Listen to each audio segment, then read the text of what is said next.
All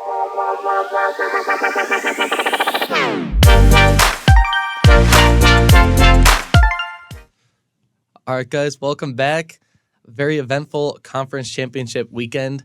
And I think one of the things we have to start talking about first is the elephant in the room, or really, should I say the elephant that is not in the room. Alabama, not in the college football playoffs. They got the shoe on the other foot this time, unlike last year where they were able to sneak their way in. What do you guys think about that, just to start?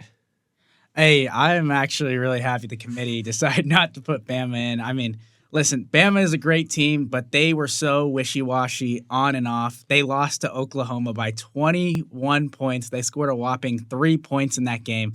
If SMU did that to any team in the country, they would have been out by a mile. So I'm glad that the committee came to their senses and ultimately put SMU in over Alabama. And they played in the ACC championship game. Those games have to matter, especially if you are competitive in your conference championship game. Yeah, and also say shout out to Clemson, because if it wasn't for them winning, then I think we would have had Alabama be in there in some way, shape, or form. But yeah, I think honestly, I think I said last week that Clemson would beat SMU, and it was obviously a very close game. Clemson, they pulled out early in the first half, but then SMU kind of clawed back. And I think if it wasn't for that second half push, I don't think SMU would have been that 11th seed. I think it would have been Bama who would have just taken that from them. But no, yeah, I agree. I think I'm happy that Alabama's out. I think it's good to see some of these other like lower branded teams like SMU who like just play outstanding throughout the season and finally get their shot in the spotlight. And their first game is against Penn State, which is arguably probably one of the easier higher ranked seeds that don't have a bye to play. I think if I was an SMU fan, I would be very happy. I mean, as an Indiana fan, I wish we got to play Penn State, but South Bend is going to be a good game. So, but yeah, no, I'm totally glad Alabama's out and SMU takes that last spot. Yeah, in a way, Clemson was the people's champion for that weekend.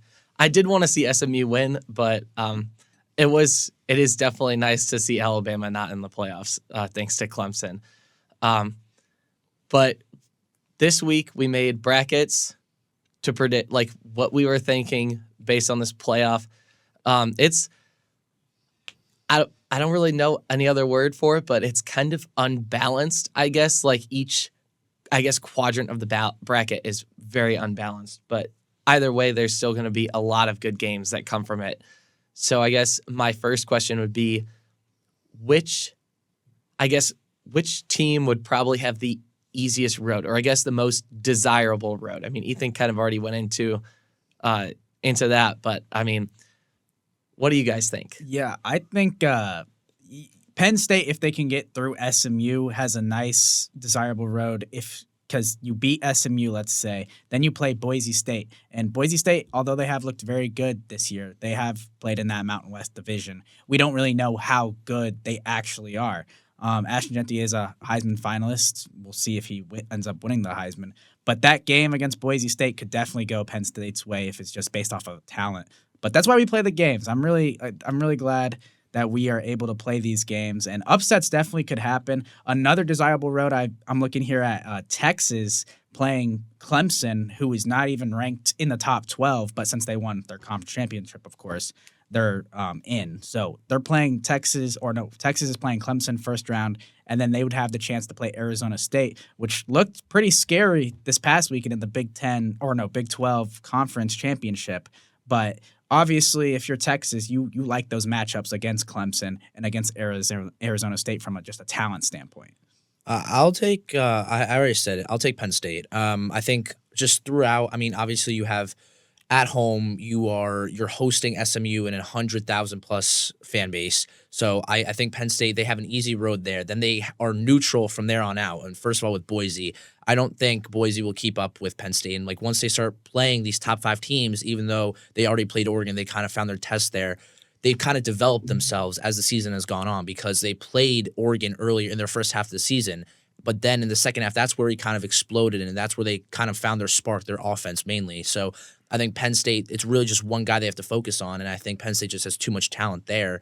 And then looking at the bottom, if they were to make the semifinals on the 9th or 10th, Georgia, Indiana, or Notre Dame, I think all three of those are very winnable games. I mean, obviously, Georgia, they beat Texas without Carson Beck, which is insane. Like, I would not have thought that him going down early and Texas still losing.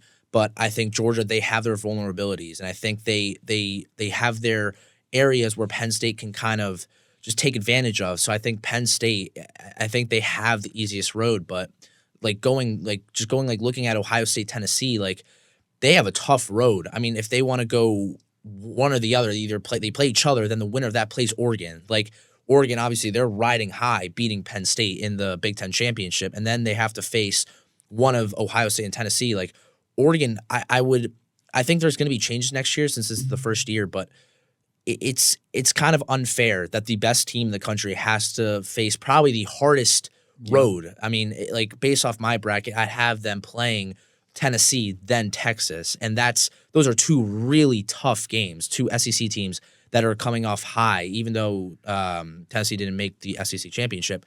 Both very strong teams, and I think it's kind of unfair, but it's just the way that the bracket plays out this year.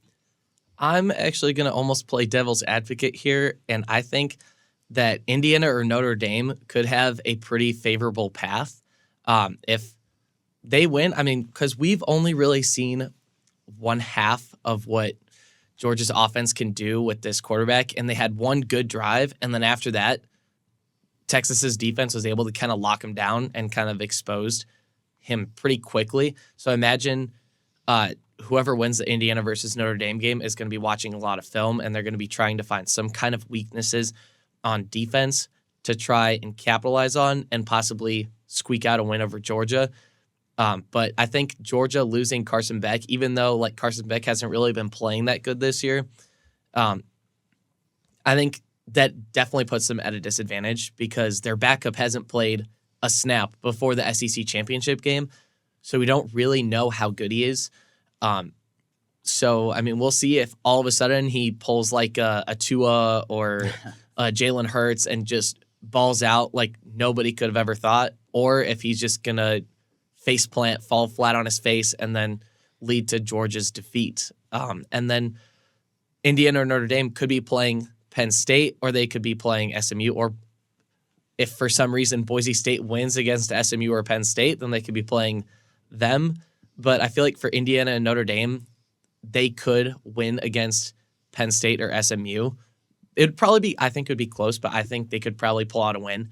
And they would probably most likely be playing Oregon.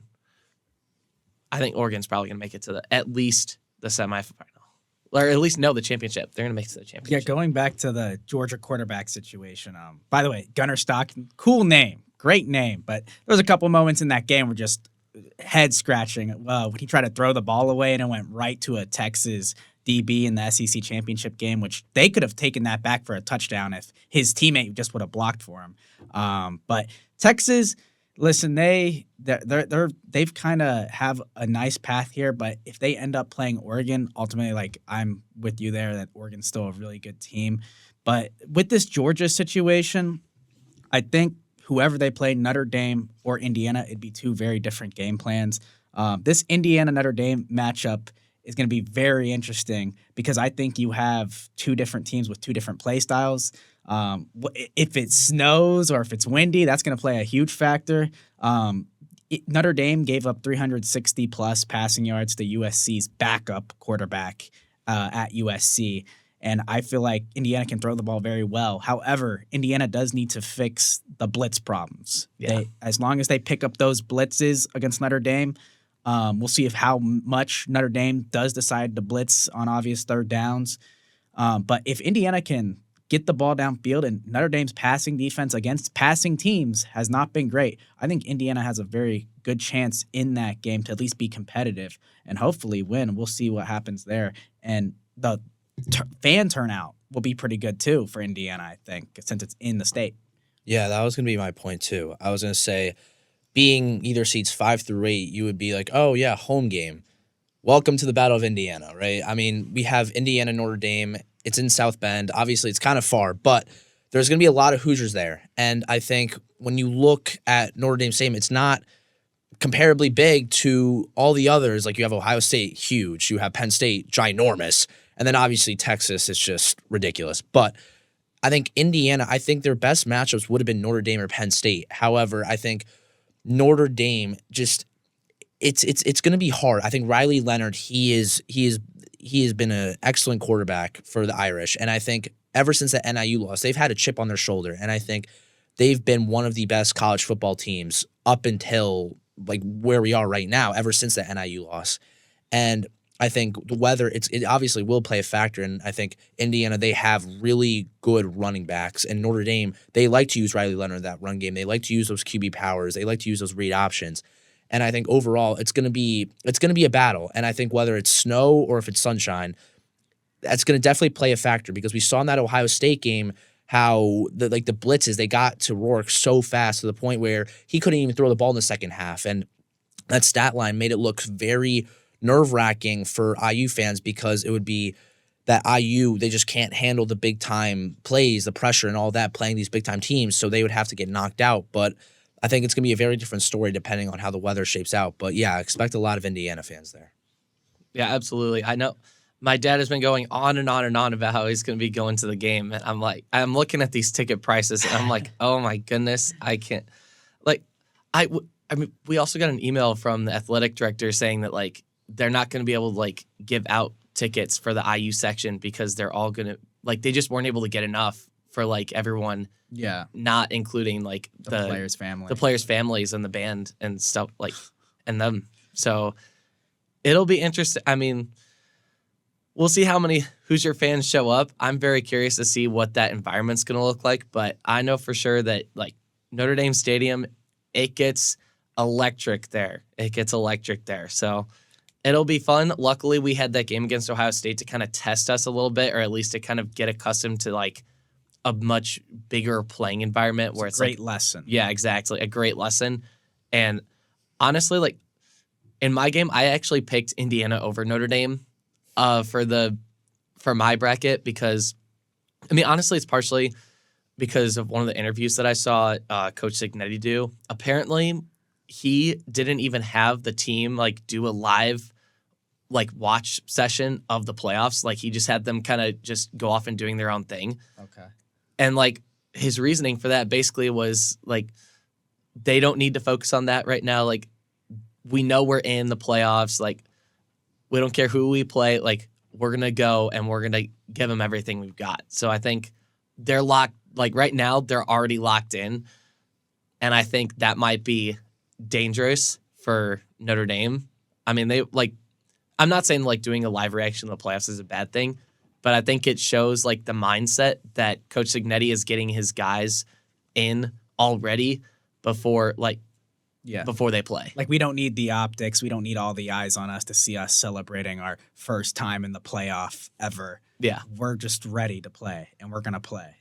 That's a great probably mentality to have. I'm curious to hear your pick on this Indiana-Notre Dame game, Ethan, because I also believe Indiana can go in Notre Dame Stadium and go ahead and beat the Fighting Irish. But I want to hear what you have to say about this game. Not only do I have Notre Dame beating Indiana, not only do I have Notre Dame beating Georgia, not only do I have Notre Dame beating Penn State, they are going to lose to Oregon in the championship. I think Notre Dame, in all seriousness, I think as much as I would like to pick Indiana to win this, I just think Notre Dame, like I said, like they've been on such a tear. And I think when you look at like just the player comparison and just like the overall team, I think Notre Dame is just the better team. And I think they know how to thrive in these like moments compared to like Indiana. The one thing that I think kind of leans me towards Indiana instead of Notre Dame, if I were to pick them, is schedule-wise. Because obviously Notre Dame, they're not in a conference. So their strength of schedule isn't going to be necessarily as high as like some of the other Big Ten teams or SEC teams. But I think Notre Dame, they've had their tests, and like they've said about Indiana, they blow out their opponents. And obviously they have their struggles, like they lost to NIU. But Notre Dame, they've just been very consistent. And I think playing at home, I think Notre Dame, they've just been outstanding. And they know how to just change the game in their hands. And I think Notre Dame, I think they're going to kind of control it all the way through. But I wish I were to pick Indiana. I don't think it'll happen, but I'm hoping I'm wrong. If this gets into a throwing battle between Riley Leonard and Curtis Workley, let's say Indiana kind of doesn't stop the run but contains the run. Mhm. Do you like that favor for Indiana, or do you like that favor for Notre Dame? Yeah, of course. I definitely like that for Indiana. I think Curtis Rourke's a better throwing quarterback than Riley Leonard. I think the run game is going to be my issue. I mean, obviously we know Indiana's front seven with Aiden Fisher, McCall Kamara, like just all of them. Like they're so dominant, and we've seen them like just through and through between like the Purdue game. They went absolutely insane. Yep. But I think we saw that problem in that Ohio State game that they got absolutely neutralized. And I think in that second half,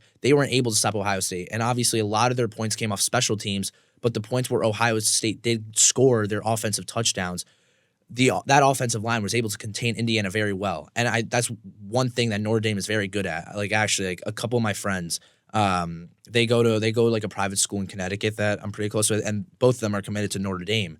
And their offensive line, like they take that very seriously in terms of like recruiting and all that. And I just think overall Notre Dame, I think they're just a more dominant team, and I think they're going to be able to stick with that, and they're going to be able to just kind of change the way the game kind of goes. And I think if that's whether going from running to passing or passing to running, I think Notre Dame, they're going to do better at that than Indiana will. Yeah, I could maybe see that. I will say, though, I do think if it does go into a throwing game, I think it would favor Indiana just because, I mean, like you were saying earlier, like Rourke is a better thrower than 1000%. Leonard. Like I think he is. I mean, Leonard can throw the deep ball, but I don't think he does it as accurately or as far or well as Rourke does. But I think both, like this game was probably the hardest for me to pick just because, like, I mean, obviously, like, we all go to IU, but, like, I also grew up a Notre Dame fan. I lived kind of close to South Bend. Like, I had family that went to Notre Dame. So, like, I grew up, like, on Notre Dame football. So, like, it was so hard for me to pick which one. Like, just trying to put all of that aside to make, like, I guess just to make that final decision on what I was going to pick. I don't know if you guys had any struggle with that for any of the other games, but like... No, yeah, I also had the same struggle. I grew up a childhood Notre Dame fan. They are definitely the more dominant team. I'm just strictly going off of the film that I saw against USC. Weather's going to play a huge factor in this game because if it's like not windy and it's not like snowing, then I think Notre Dame could just pound the rock and probably win this game pretty handily. But if it is anywhere near like 40 to 50 degrees, maybe even a sunny day, maybe just overcast but not too much wind, I feel like Indiana could throw the ball effectively. And if they can throw the ball effectively, I think they can make up in spots where USC could not. And I'm also like looking right now at like the Notre Dame Army game because I just kind of brought it up. I wanted to like just check what I was saying.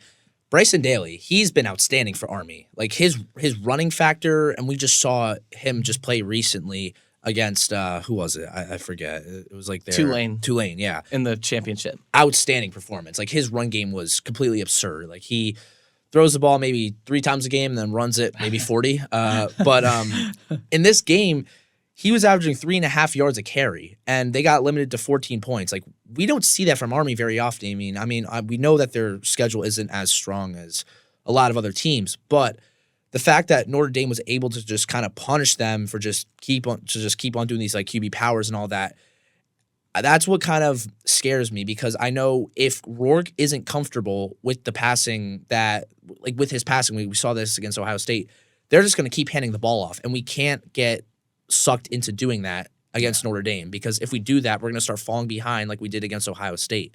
And I think just the big time moments, and we saw this with the punter, with Ethan Evans and all that. It's hard for like it's hard for me to pick Indiana when we have all these like subtle mistakes with like muffing like the punt. It's just I don't know. It just kind of it gives me a little like unsettled feeling here that IU could pull this out. Yeah, I think that's understandable. I mean, both these teams are very good in their own aspects, and they've both dominated their schedules like pretty thoroughly, besides the NIU and Ohio State games. But one commonality between these two is they both dropped 66 on Purdue. So that's, I think Notre Dame let Purdue score a touchdown.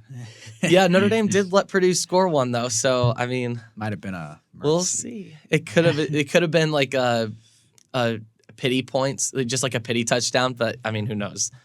I guess for the next game, I kind of want to talk about. I really want to talk about the SMU Penn State game because I feel like that one, another tricky game to pick. Like even though both I feel like both these teams are kind of considered weak, but after the way both of them played in their conference championships, even though they both lost, I feel like both of them are looking for some kind of redemption.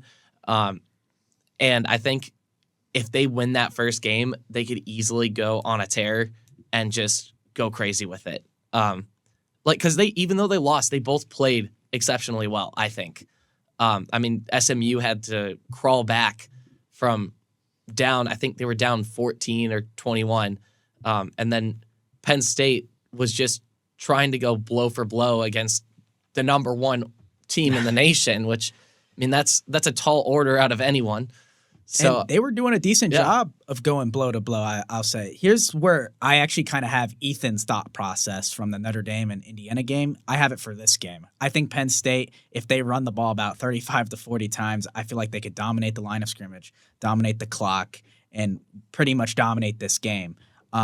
SMU at Penn State with a whiteout, I just don't think that they have a chance. I like SMU. I love their story. I'm glad they got in over Bama. But realistically speaking, this is where I think Penn State kind of wins a big game, I guess, if you can call it, even though they're ranked above this team. James Franklin, is still going to be on the hot seat. I will say this. Ethan over here, he doesn't like James Franklin very much. If SMU goes into Penn State in a whiteout and beats Penn State, you're hearing it here first. He's gone. Will have a field day. He's gone. He's gone. Yeah. You're right. Yeah, you will hear it.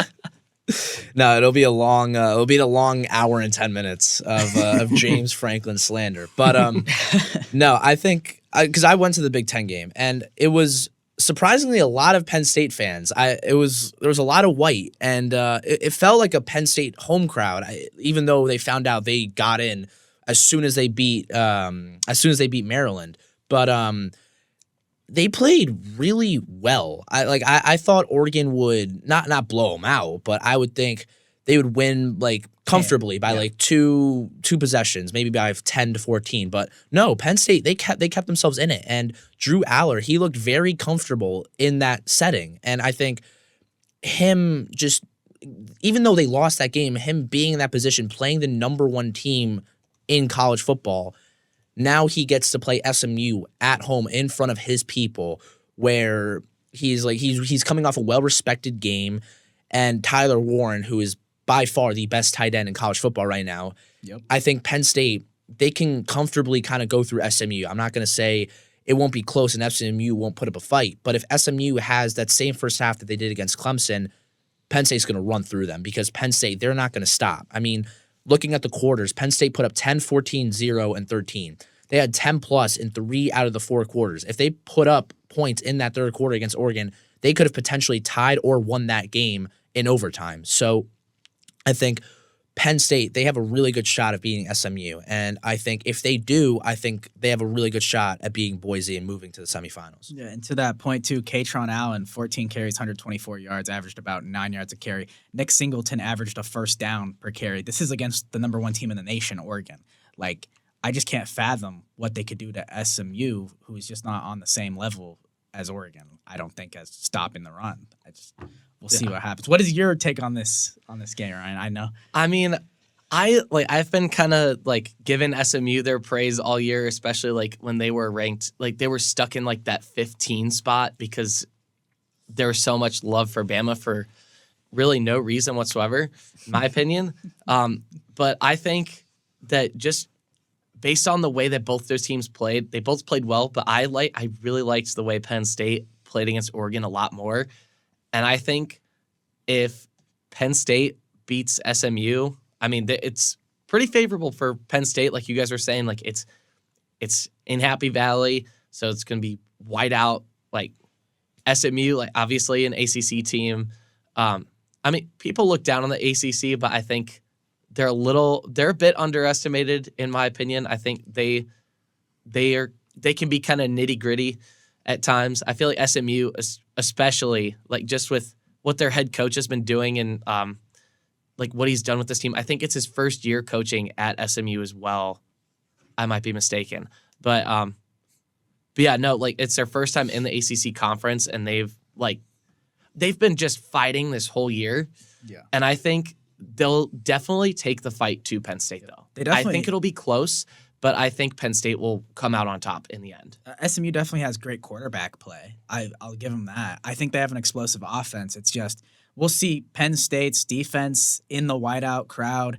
SMU probably has not been in an environment like that all year. This is going to be their first time experiencing it. Just similar how it was to Indiana going to Ohio State and experiencing it for the first time. And it's a tall task.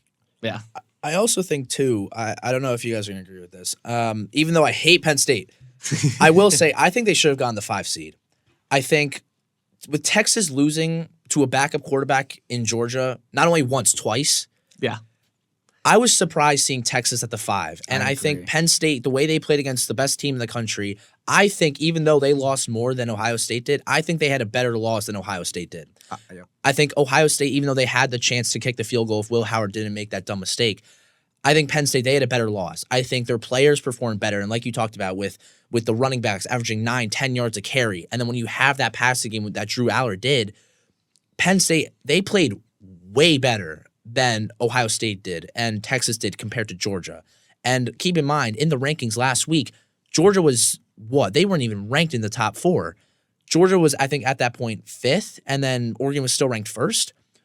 Penn State, they played the number 1 team better than Texas played the number 5 team better. I think Penn State, they deserve to be that 5 seed. I still think no matter what, Penn State still kind of got that easier side of the bracket, if you want to call it, beating the 5 or 6 seed.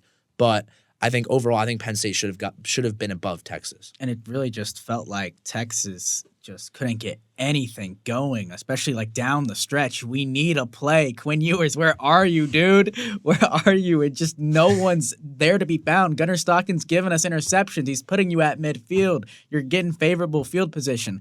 I personally think it's more of a Quinn Ewers problem than it is a Texas problem. He just doesn't seem like an explosive player to me. He doesn't seem like a playmaker that will have the it factor when it's on the line. I'm not saying that. Honestly, in my humble opinion, I think they would have a better chance with Arch Manning in the game. Obviously, he is very raw. He's very young. But I just don't see Quinn Ewers is just not giving me anything when it matters the most. I know what I'm getting out of Quinn Ewers. And his mobile ability is a lot better, too, with Manning being in. And I think that kind of just opens up a whole new lane for Texas. And obviously, they got it to that point in overtime. And I think if you have Arch Manning in there, you open up a whole nother row of playbook of just plays that you can use with him with like either QB design runs or read options and all that. Georgia would not have been ready for that. They were going to expect Quinn Ewers the entire time. They were not going to expect Manning to come in. And obviously, he had one play where he came in and rushed for like 5 yards. But if he was in for that game, I think we would have seen a very different result. I think we would have seen a lot more points being scored, not to the point of Oregon Penn State, but I think we would have seen a lot more points scored. I think we would have seen a Texas win, and I don't think we would have saw overtime. Yeah, and I mean, that Texas-Georgia game, like especially at the very end, reminded me so much of the Texas-Washington game last year in the semifinals, where it was pretty close. It was kind of a shootout, but then when it came down to those last moments where they needed Quinn Ewers the most, he kept overthrowing the ball, throwing it out of bounds, holding on to it too long, not making good decisions. And I think that's one of the reasons why in my bracket, I actually have Clemson beating them, because I think if it gets to a close game and you have to rely on Quinn Ewers' decision-making, it doesn't really look like he does well under pressure. And I think if Clemson applies the pressure, they could sneak out a win against Texas.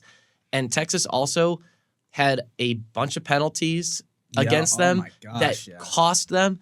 I couldn't even count the amount of times that they had just silly mistakes that they could have easily controlled. And I personally did not like Sarkisian's response afterwards, where he was like, "Call them on Georgia." It's like, well, like, oh yeah, halftime, yeah, right before halftime. Right before halftime, yeah, he was like, well, they should call some on Georgia. Like, if they're not going to call them on Georgia, that just play a cleaner game and make it undisputable. Yeah, why like, are you making it so What are you obvious? teaching? Yeah. Like, what are you teaching your football players? Like, they're going to see that and they're going to be like, yeah, they need to get calls for us. We're not going to change the way we're playing. And then look at that. You lose the game because, you're giving up yards because of penalties.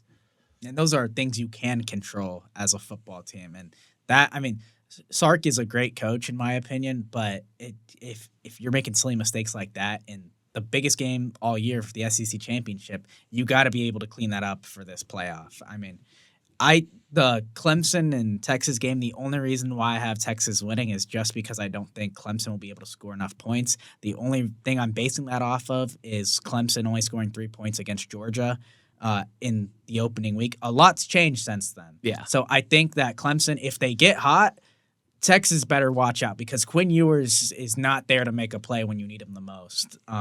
But we'll see. I do have Texas winning that game. What about you, Ethan? I also have Texas winning. I think just playing in Texas is hard enough, and I think at some point you're gonna have that team just fire away like 2-3 straight drives. They're gonna make something happen. I think no matter what we say about Texas, they have the stones that they need in order to win games, and I think Clemson coming off that obviously that big ACC game, I think they are going to be riding high, and I just think going to Texas and playing them, I think the Longhorns, they know what they fumbled. They lost that 2 seed right in overtime against Georgia, and I think they have a chip on their shoulder now, and I think they want to prove to the country that they are still that number 2 team. And I think going out, I think they will beat Clemson, and I think they know what also lies ahead. And I would think arguably you can say Clemson is better than Arizona State, even though in my opinion they're not. But I think there are some people that could say Clemson, they are a better team than Arizona State, even though they do look like one of the best teams in college football, beating Iowa State or blowing them out really in that Big 12 game. But yeah, no, I do have Texas winning this game. Gotcha. And then it looks like the only one we haven't picked is Tennessee and Ohio State. Ryan, you can go ahead first. Who you got in this matchup? That one was another tough one just because, I mean, they're so close in ranks. They're ranked 6 and 7, seeded 8 and 9. Like one of the best Big Ten teams, one of the best SEC teams. And I mean, they probably, whichever one wins that game, is going to have the toughest draw just because they're obviously going to be playing the number 1 team in Oregon in their next game. And I know that game is going to be hard fought. So I imagine like whoever wins that game, I don't think they're going to beat Oregon. But I think for them, it would just be good to move on. Especially in Ryan Day's case, he needs this win. He needs this win. But I don't know. I feel like kind of like with Quinn Ewers, Will Howard kind of fumbles in those big moments. I mean, even though the Michigan game, that was a game that Ohio State should have won. It was at home, 20-point favorites. Like everything was swinging in Ohio State's favor. And then next thing you know, Michigan wins by 3. And that was partially because like Ryan Day and Chip Kelly just didn't trust Will Howard after like a singular mistake. Mm-hmm. But Will Howard is known for making those mistakes in those types of games. And I feel like Ohio State would probably fall to Tennessee in that game. And then the next day, not even the next day, just in the middle of the press conference, they're going to fire Ryan Day. Like they're just gonna be like, you're done. What a prediction. Goodness gracious. Tennessee and Ohio State. I have Ohio State here because I think that Tennessee's quarterback Nico Imalava, I believe that's how you pronounce it. Yeah, I think so. Yeah, okay. So I think that he's also kind of on pumpkin watch too. Like both Will Howard and Nico have had their moments this year of success, but they've also had their awful moments as well. I think that this game being at Ohio State is going to matter because it's going to be cold. There's going to be a lot of people there, just like it would be for Penn State. And I feel like playing in that environment, it still means something, especially since this is the first year that we get to see playoff games at like people's house. And like it's gonna be an environment that Indiana felt and Tennessee probably has not faced an environment like that all year. Who was Tennessee's toughest like SEC game? They went to Georgia, and they lost by 2 scores. Ultimately, Ohio State still has a $20 million roster. Like, it's insane to even say that out loud. But I just don't see how you can, like, if you lose this game and Nico is struggling, because that's what I'm banking this off of. If Nico struggles, then you're going to have a lot of people calling for your job. And I just think Ryan Day back against the wall, hopefully you can win a home game. That's my thought process there. Yeah, I think obviously there's a lot on the line in terms of for both teams and for not just the players but coaching side. But I have Tennessee. I think in the second half of Ohio State's schedule, they've struggled to play at home. I mean, obviously you have that Michigan loss, but that one game that still kind of bugs me is that Nebraska game. I still think that 4-point win against Nebraska, it still kind of scares me. I think Tennessee, they've been solid playing away. I mean, they beat Oklahoma, who they've had monster wins. I mean, obviously we had that Alabama loss, which was because of Oklahoma, and that's why they're out of the playoffs now. But they beat Vandy in the last game of the season in a rival game by 2 possessions. And it was at Vandy. It was at Vandy, and that's a tough place to play. I think overall, I think Tennessee, they play well when they're not at home. And I think Ohio State, recently, they've been struggling playing at home. And I think I'll take Tennessee. I think playing in the SEC is a lot harder than playing in the Big Ten. And I think Tennessee, they've had more tests, and I feel like they're more suited to play in these types of games, even though Ohio State, in a legacy standpoint, is more comfortable and is more known for playing in these big time moments. But I think Will Howard, he's been struggling, and then Iamalieva. I just messed that up. But I got it the first time. I didn't get it the second time. But he's been rock solid, and I think that Vandy game, I think he's going to be riding off that, and they've had time to kind of settle down. And I kind of said it last week that there may be a point where too much time kind of hurts you, but I think the time that Tennessee has to kind of like wind down, kind of just focus on recovery, get their players right, and focus on whoever they play. I think this is the perfect spot to kind of have that break instead of being one of those top 4 seeds and having that stretch, because you have other teams that have momentum winning their first round games now coming into the second game at a neutral site. And with that being said, Tennessee runs the ball well. Yeah, They have Samson. great defense. And what does Ohio State struggle with? This team called Michigan that has great defense, runs the ball well. So it's really, for me, it comes down to how Nico plays. Can he make the right decisions? Can he not throw interceptions, especially in the red zone? It's going to be really on his shoulders, in my opinion. Hopefully Tennessee can come out with that one. Yeah, and I mean, I think kind of going off of that, like with Tennessee, like if Nico for some reason is not having a good game, they could just run the ball with Samson. I mean, that like an easy thing to do, just to not turn the ball over. I mean, if it's a lot harder to turn the ball over when you're running the ball than when you're passing the ball. And I think if Tennessee wants to play a little bit more conservative and safe, but still like rough, then they got to run the ball. And it quiets the crowd noise too, as well, with that. Like when you run the ball good, I mean, because that's one thing. If you just run the ball, you don't have to make all these audibles, do a silent snap count. It gets too complicated with the quarterback. If they run the ball well, it's going to be probably a handily win, but we'll see what happens. This is one of the better games, Ohio State and Tennessee, in my opinion. It'll probably be the most competitive game out of the 4 that are in this first round, I think. I think the second one would be Indiana, Notre Dame, and then Texas, Clemson would be behind that. IU and Notre Dame and Tennessee, or Texas and Clemson could be tied, depending on how both those teams play. I mean, I think just by the way all of them have been trending, like Clemson's kind of trending up, Texas kind of trending down. IU and Notre Dame are both kind of trending up. And I mean, we really don't even know where IU's ceiling is. I mean, even after losing to Ohio State, just because of the like special teams errors, I mean, we could have been looking at a completely different score if the special teams didn't make those mistakes, and if we had a better silent count. Like, it could have been a completely different game. But yeah. With that being said, we also have these second round games. Since some of us pick different teams, we'll go ahead and get into that, Ethan, what is your second round matchups there? Okay, so for my first round, I had Texas beating Clemson, and then obviously we just had Tennessee, Ohio State.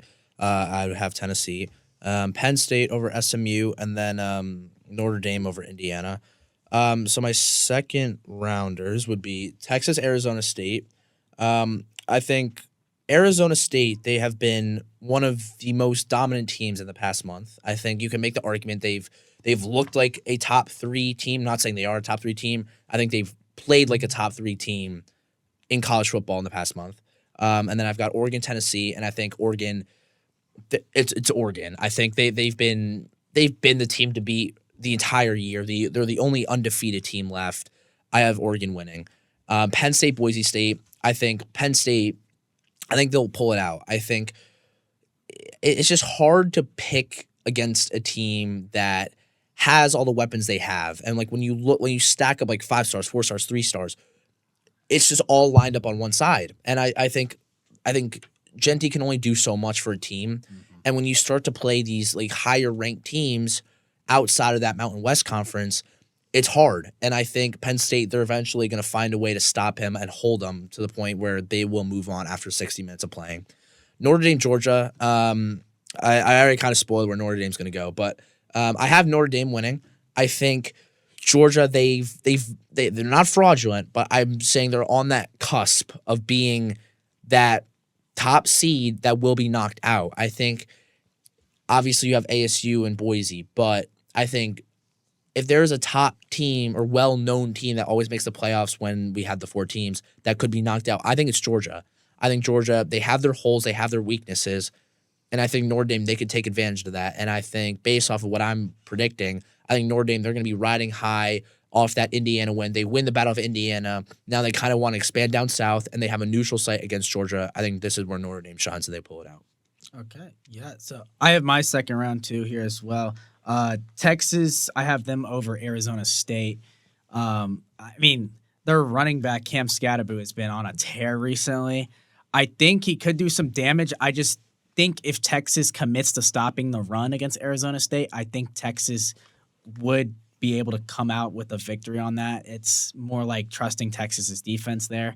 I have Oregon against Ohio State. It's really hard to beat a team 2 times, but I just think Ohio State is not in a mental state right now to stop that explosive offense. Like Dylan Gabriel and that Oregon offense is just, they're going downfield. They're scoring. They're taking time off the clock. It's about 5 to 7 minute drives, and they're scoring touchdowns. They're scoring touchdowns. They're not scoring field goals. And that's why I think they're one of the best teams in the country, if not the best team in the country. Penn State against Boise State, same reasoning as Ethan. It's just the talent disparity for me. And neutral site, I just think they can run the ball pretty well and probably come out with the victory. Then I have Indiana against Georgia, which you do too as well. Then in your second round, me personally, I think when you give Kirby like time to prepare for a game like this, I feel like he does really well coaching. For me, I don't even care who Georgia's quarterback is when it comes to this, because I feel like he's going to be so like babied and so like you're going to pass the X, you're going to pass the Y. They're going to make him so limited that I just feel like the quarterback won't even matter. I feel like Georgia will just be the more physical team and probably beat Indiana in that one, which is why I have Georgia in that second round as well. Yeah, so for my second round, I'm going to start off with the like Ethan, I had Tennessee versus Oregon. And I mean, I think after that game against Ohio State, I think Tennessee is going to get pretty beaten up. Oregon, they're riding high off first time Big Ten champions. So they're going to be rested and they're trending upward. I mean, they've been trending upward the entire year pretty much. But I just think Oregon, I really like Dan Lanning as a coach also. I think he's been doing lots of great things at Oregon, and I think it's kind of his time to just go and win a national championship, which I guess is kind of spoiling what I have for my bracket a little bit. But I think Oregon beats Tennessee. I think it'll be a big win. I think it'll be by like 10, I think it'll be 10 points. I think they beat Tennessee by 10.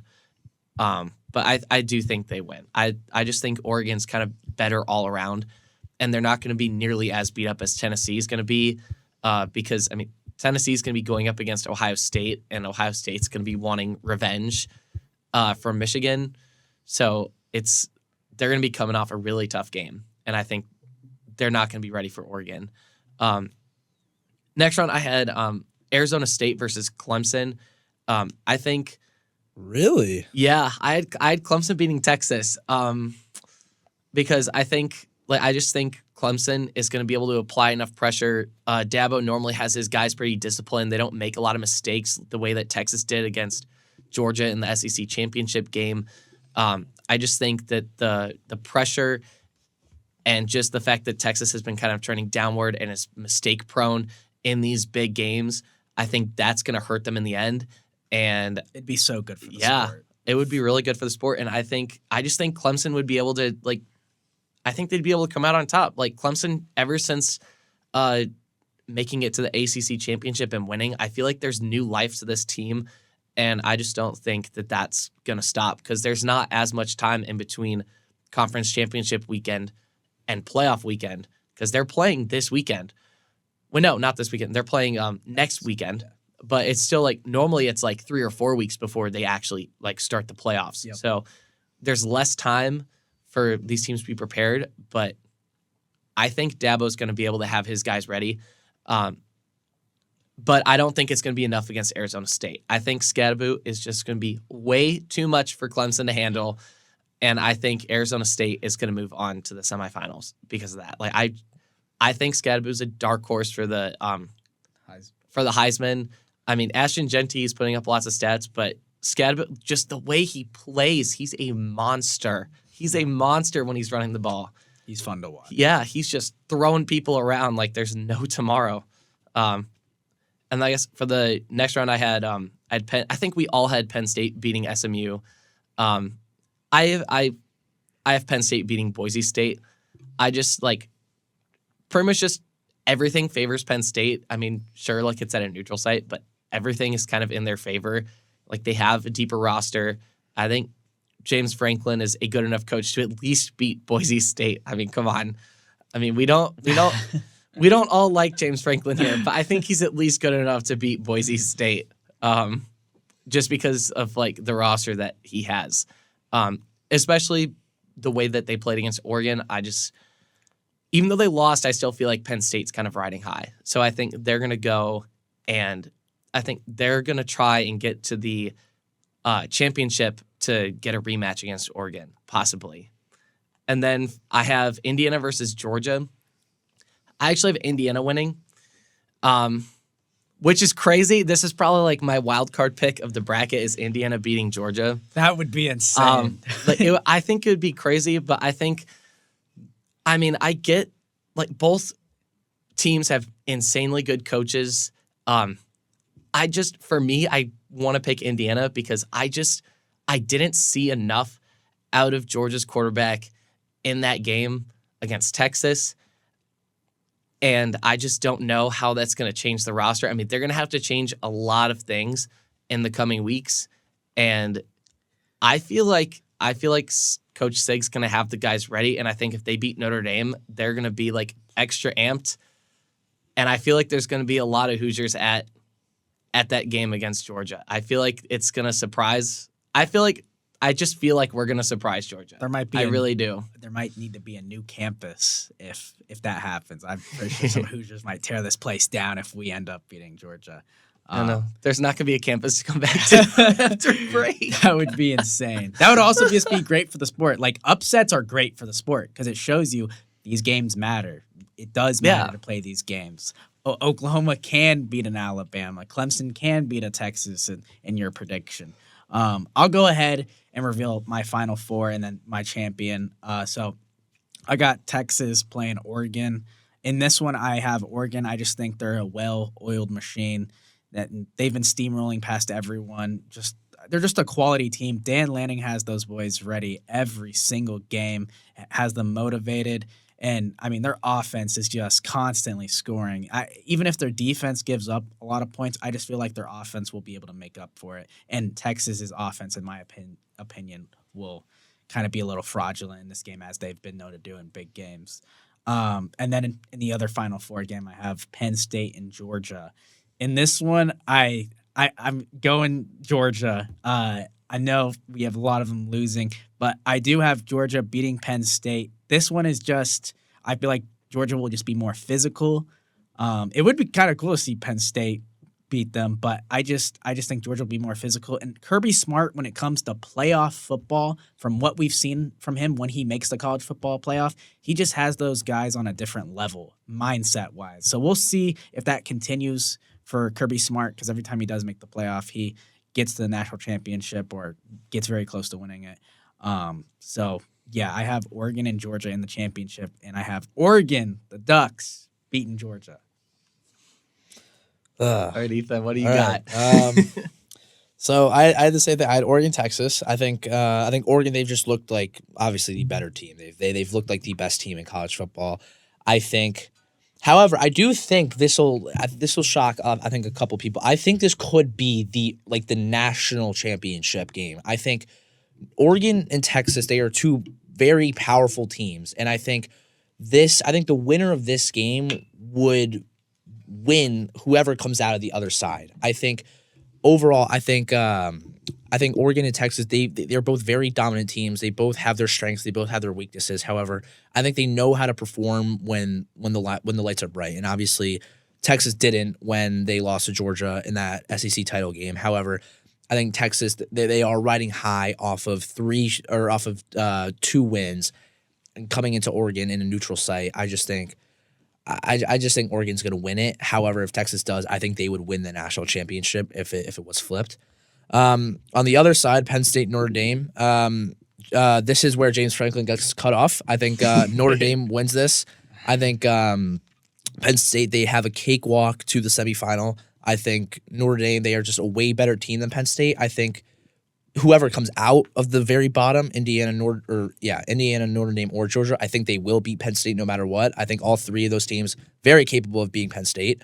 I think if Penn State was in the position of Indiana or Tennessee or Ohio State, I think they get knocked out first round, to be honest.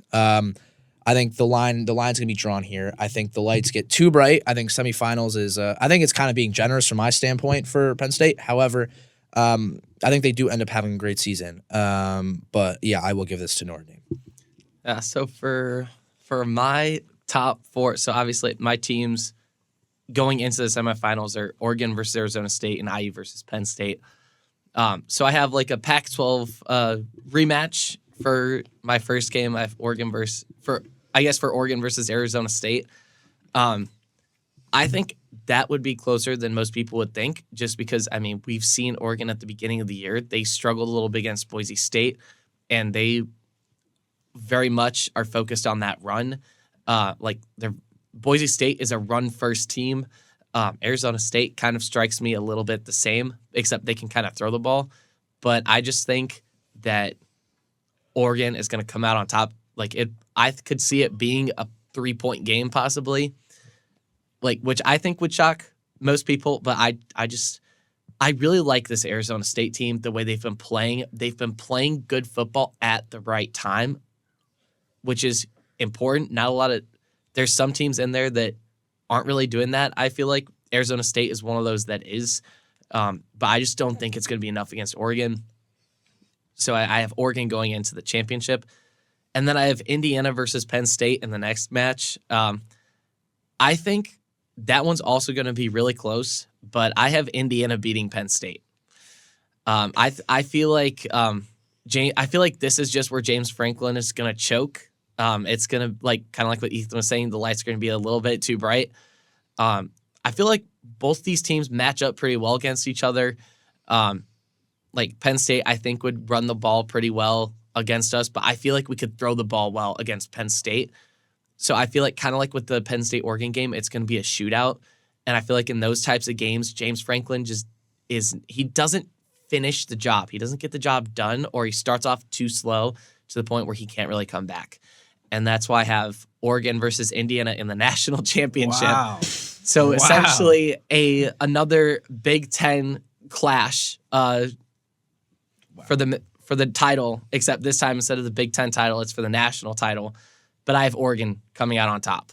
I think Oregon kind of like, I mean, they have a very expensive roster, kind of like Ohio State does too, except they're not just good on paper, they're also good on the field. And I feel like Oregon's going to beat us in the national championship. But I think that's going to set up a lot of things for us in the future, like the next 3 years at least. That'd be great. That would be great. It's bold. It's a bold take. Yeah. I hope it happens. I hope it does. I think our campus will be burned down if that does happen. But no, yeah, I think there's a big chance for a lot of upsets to happen, and I think I hope they do. I hope so. I hope so too. And we've kind of showed them in our brackets to a certain extent. But no, yeah, I love the new way that the brackets kind of formatted. I think there's a lot that can be, obviously there's a lot that could be switched. There could be a lot of different upsets that could happen. I just think I still don't agree with Oregon having that toughest test all the way to the end. Definitely Because I not. think when you are the best team in the country, you should be rewarded with one of the easier paths to the national championship if you were to get there. So I think obviously Oregon's going to have a tough time. I think they'll eventually get there and end up winning the whole thing like they've done all season, proving some people wrong in terms of first year in the Big Ten, they won't succeed, they won't whatever. But I think that's my only critique. But other than that, I really like the way that this kind of played out and the committee selected the teams because leaving Bama out, that was probably the biggest part of it, to be honest. So we all have Oregon? Yeah. We all have Oregon? Yeah, winning I the guess championship? that's the one thing I think that is similar to all of our brackets. We didn't have we didn't Oregon plan in, anything. but we have different teams in the semifinal. But I guess just something to kind of end on, I find it very ironic that like all year long, and I think we've all been saying this too, is that the 5 spot's going to be the best spot in the playoff. Like you're going to be the best non-conference champion. Like you're going to be going up against. Oh wait, no, yeah, no. I think The 5 spot. I think the six could have, Yeah. the 6 could have a debatably easier path. Yeah. I'm gonna be honest. Yeah, no, at least in this year's scenario. But I mean, I think it's just interesting that like there's been so many debates on like what the easier spot is, whether it's the 5 spot, the 1 spot, or whatever. But I mean, at the end of the day, it really doesn't matter where you're placed. It's all about matchups. It's kind of like March Madness. It doesn't matter where you're seated. It just matters about the matchups. If you match up against a certain team and you win, you can make a run. Yep. You know? Yep. Completely agree with that point. If you can't stop the run and you match up with Arizona State, you're in for a long day with Cam Scatterboot. If you cannot stop like a high-powered passing offense that will actually protect their quarterback, Indiana's going to give you trouble. If you got a 3-headed monster in Notre Dame running the football, I mean, there's just all over. It's going to be a great playoff. Yeah, like every team has its flaws, but every team also has its strengths and things that they focus on, which will be very interesting to see how they all play out. And I think, I mean, we see like some of these teams like play against each other in bowl games, but this is just different. Like, I mean, obviously, like they're playing each other in the postseason like they would in the bowl games, except there's a lot more on the line, and you're actually going to see like their top rosters. Like a lot of these teams like going into these bowl games, I'm sure they're not going to have their starting lineup in because some of them are going to be like declaring for the draft or whatever.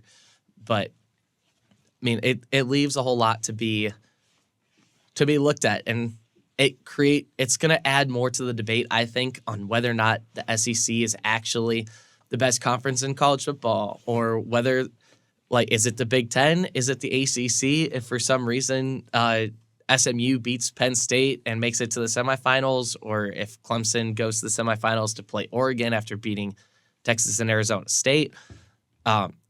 Is it Notre Dame being an independent? I mean, it brings more questions than answers, but that's kind of one of the fun things about the sport. Yeah, I mean, I wouldn't be surprised if the Big Ten is known as one of the bad conferences because SMU pulls out a win against Penn State, but we will see. I hope IU wins. I think this campus will go crazy if we do. And yeah, I'm excited. The Battle of Indiana begins in 11 days, so Let's do it. we will see. Yeah, I cannot wait. And I mean, we'll see if any for some reason, if anything changes, I guess next week. First, if there's gonna be any injuries, we'll see if there's any changes. But I guess with that, we'll see you guys next time.